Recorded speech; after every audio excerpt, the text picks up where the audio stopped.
go for the final time. We are free!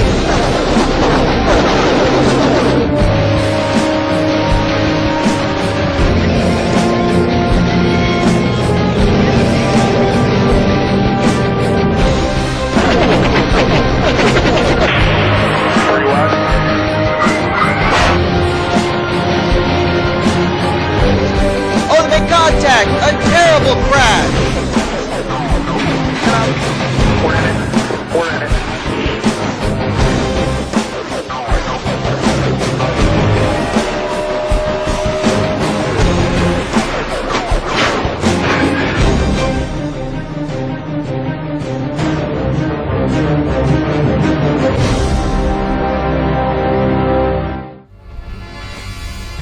And good evening, everybody, and welcome here to the NNSCRA Snickers Cup Series Last Chance Qualifier Demolition Derby, live here tonight under the lights at Raleigh Raceway Park. Tonight we are going to be finding out who will be the final driver to transfer their way into this season's battle for the last ever Snickers Cup Series Championship trophy.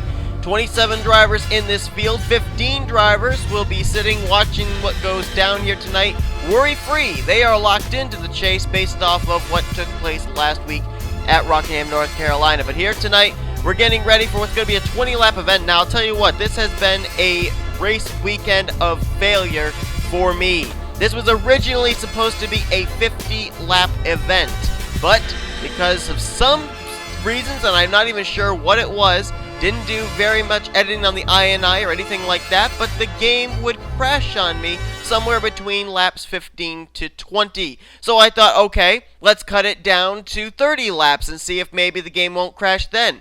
Then it would crash somewhere between laps 10 to 15. So finally, we end up having, as a result, a 20-lap event. I was also planning on having this race not be pre-run. I was planning on having it be live. But as you'll see at the end of this video, I've got some blooper clips that took place during some live reactions of trying to record some of these, trying to record this race, and the game would randomly crash in the middle. So due to the fact that I wasn't sure if I was even going to be able to get an event to take place here before the game crashed prior to the ending of the race, this is pre-run. I do not know who the winner is going to be. All I did was save the replay and everything, so it will be a surprise to me, but just letting you guys know this is not live. I would have had it live if I could have, but it just wasn't able to happen. So just letting you guys know, I tried and tried to get this race to be a thing.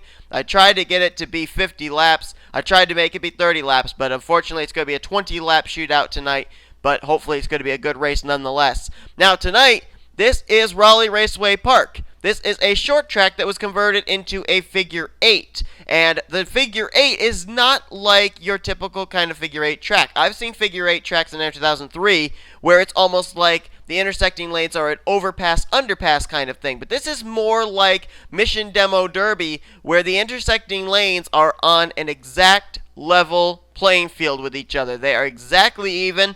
So it's basically going to be for these drivers as if they're going through rush hour traffic in the middle of an intersection with green lights 24/7. This is going to be scary for these drivers, but the ultimate risk reward is on the line, and that is a transfer spot into the final ever chase for the championship.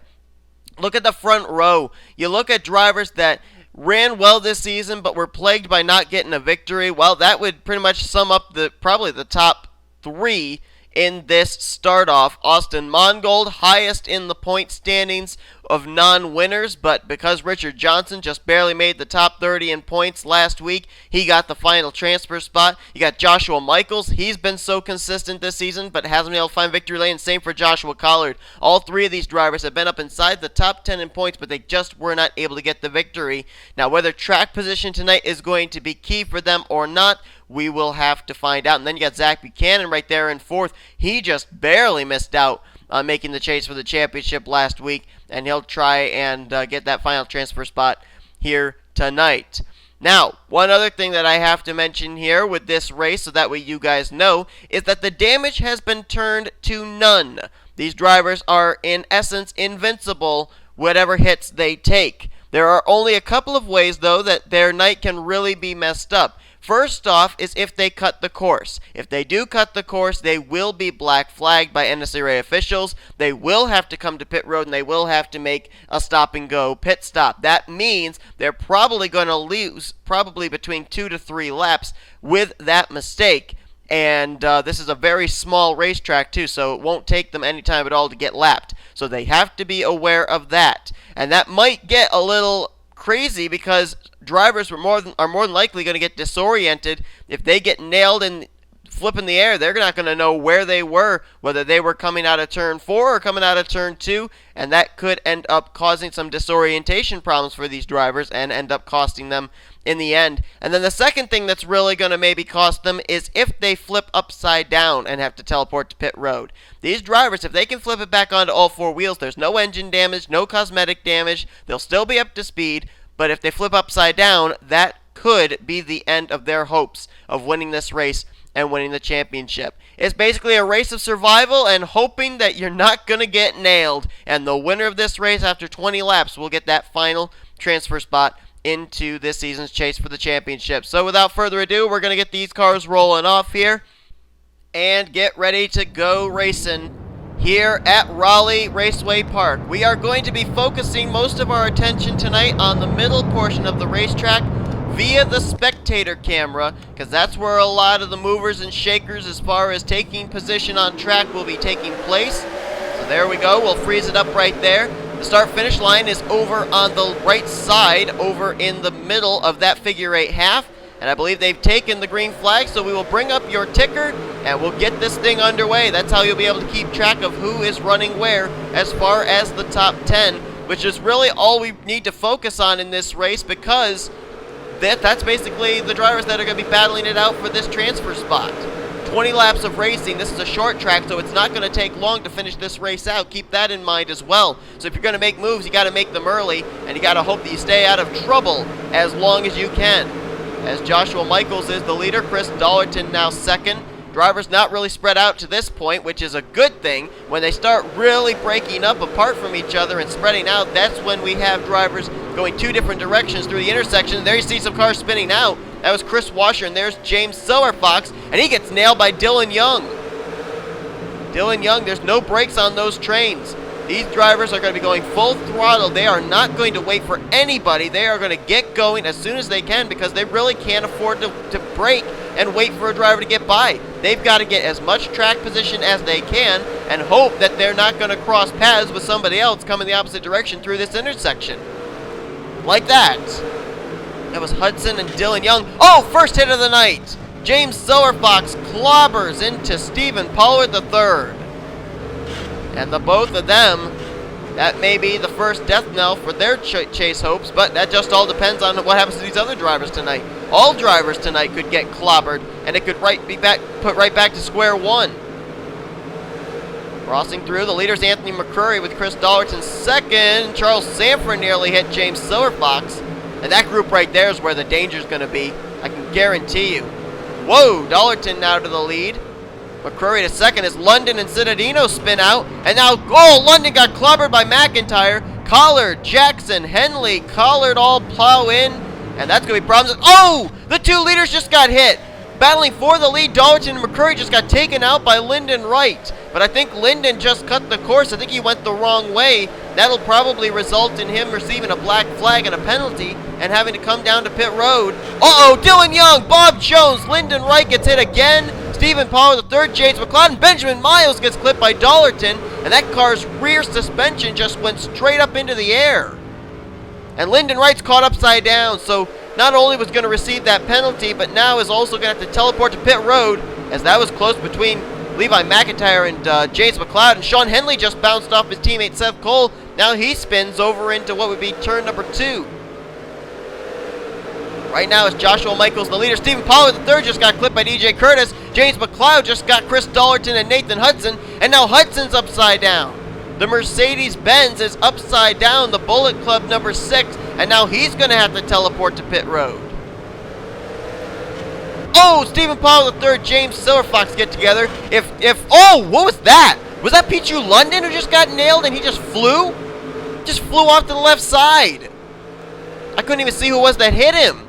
But the 22 who was running fourth just flew, literally. That Shell Pennzoil performance. Someone else just flew. It looked like Norman off there. I don't know if you saw it up on the top right of your screen. Someone went flying. I think it was the 3 of Norman, but I might be wrong. But no, wait, maybe it wasn't Norman. Someone just went flying up on the top right, though. I don't know who it was. I couldn't see it. It was a brief blink. Oh, Silver Fox clipped there by Dylan Young. His car spins out. McCrory is your current leader. It's Collard in second. Bob Jones third. Norman fourth. And Duncan fifth. There's your leader. McCrory going on by. There's Collard. Norman and Jones battling now for fourth. And contact there as James Silver Fox nails Kyle Matthews. And there's Benjamin Miles, Sean Henley, and I think that was Lyndon Wright.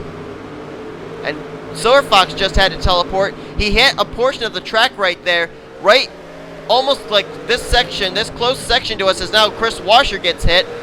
If your car hits there, whoa, Hi Dollarton comes flying over our way after contact with Nathan Hudson. If your car gets caught there, it bogs down. You can't refire the car and continue on. You have to teleport to pit road. So that glitch spot was where the 91 ended up coming to a rest.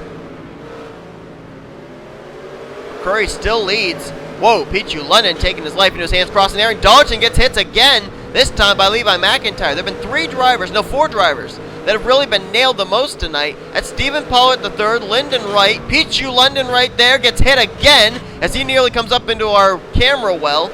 And then the other one would have been Chris Dollarton, who just gets nailed again, this time by William Duncan, who was running in 5th at the time. And that's not going to help William Duncan at all. It certainly doesn't help Chris Dollarton, but that's not going to help the 83 either. Whoa, Chris Washer and Bob Jones nearly hit. Seth Cole and James Silver Fox nearly hit. Henley and Mongold almost hit. Michaels and Wright almost hit. And, whoa, Bob Jones again with Washer. They almost made contact. Yikes, that was close. Oh, McCrory, the leader! The leader! Oh, Lord, take cover! Joshua Michaels comes flying up into our camera view. Almost took out this camera. Yikes! Joshua Michaels flying, and that was the leader, McCrory, by the way, who got hit. And I think McCrory went the wrong way. I think he's going to get penalized. He got completely disoriented, redirected by Kyle Matthews. So John Cittadino now takes over the lead. And there's almost about 5 laps to go. Michael Norman now in second. Third place is Charles Samper. Collard in fourth, and DJ Curtis gets hit by Lyndon Wright and comes down to rest just beneath us. Cittadino just took 5 to go. Trying to find that 72. There he is. Whoa, I think he morphed right through Zach Buchanan, actually. Oh, and Lyndon Wright and Levi McIntyre hitting each other. I think they hit each other before. That might have been payback. Oh, Chris Washer goes flying after getting hit by Mongold, and now DJ Curtis, and Zach Buchanan goes flipping as well with Stephen Pollard the third. And here we go. McCrory, Silver Fox, McIntyre, all sliding down here towards us. 3 to go for John Cittadino. But they're saying Michael Norman's the leader. I don't think that's right. Norman was involved in that incident, and Sanford just got hit. Dylan Young goes flying. I think Norman cut the course.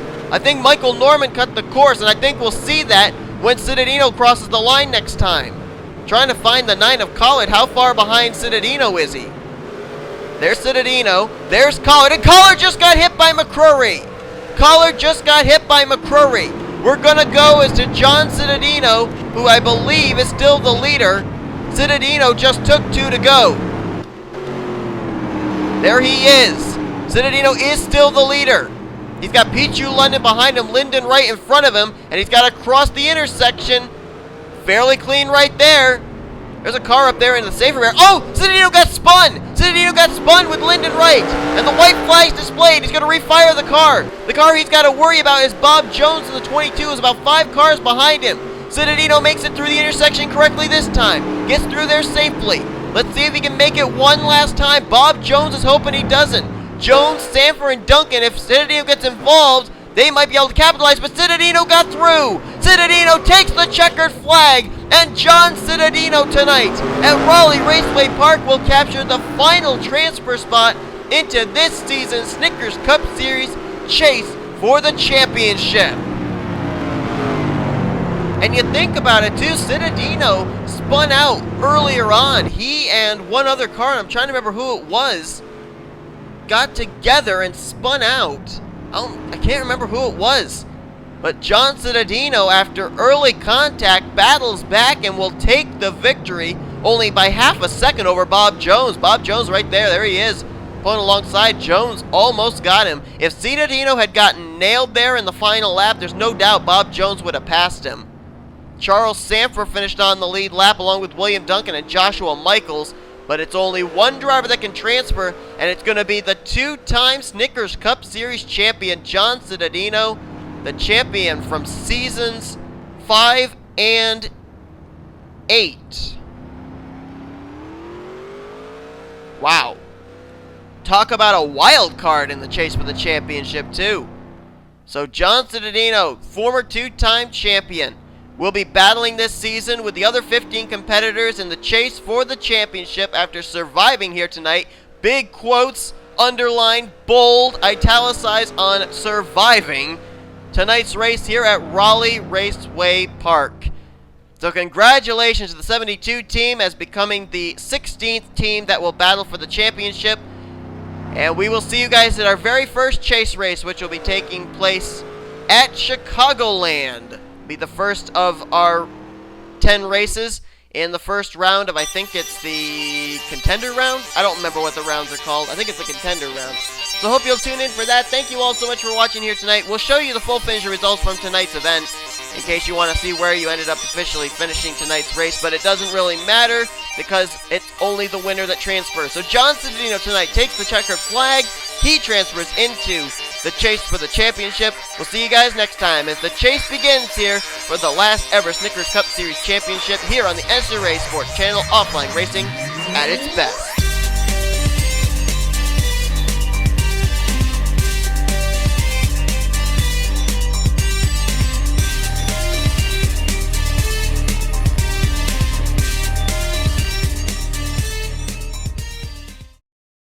Hey.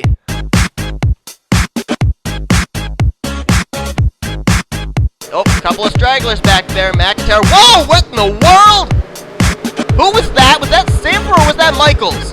That must have been Michaels. It was either or Michaels or McIntyre. Someone just went flying into the air, and I think it was Joshua Michaels. Well, that was interesting. And usually it does not have a good end, as we're about to see. Oh, Michaels hit it again. Joshua Michaels just hit it again. He just went boing, and he's gone. The disappearing Michaels trick.